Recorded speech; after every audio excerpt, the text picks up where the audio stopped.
Nandito na naman tayo mga idol sa lugar kung saan may malungkot at may masasayang alaala. Daming tao. Pagka nasa pag nasa airport ka, hindi mo malalaman. Sobrang mixed emotions talaga yung nararamdaman mo pag nandito ka sa loob ng airport. So, eto na nga mga idol, tulad ng sabi ko sa inyo kanina, may mga masasaya at may malungkot na alaala. At unfortunately mga idol, hindi tayo masaya ngayon dito sa airport. Usually, tayo yung umaalis. Pero ngayon, nandun tayo sa point na malungkot tayo. Malungkot dahil pinili nating tayo ang mag-assist at maghatid mismo sa lola ko. Dahil nga pabalik na siya ng US at tapos na ang 3 buwan niyang bakasyon dito sa Pilipinas. Medyo malungkot nga mga idol dahil 3 buwan nating nakasama yung lola ko.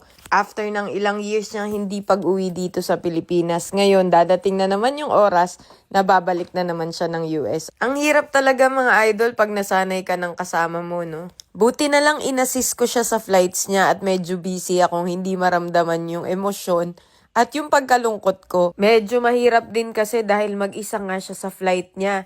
Alam nyo naman sa airport mga idol, ang dami nating kailangan documents at kailangan natin tignan yung mga flights natin para hindi tayo maiwan. Kaya ito, pinapaayos ko sa kanya lahat ng gamit niya. At syempre, pina-assist na rin natin siya dito sa airport. Gusto ko palang magpasalamat sa mga tao dito, lalong-lalo na sa ground attendant at syempre sa mga staffs ng ANA Airlines. Sige na ma'am, bye-bye.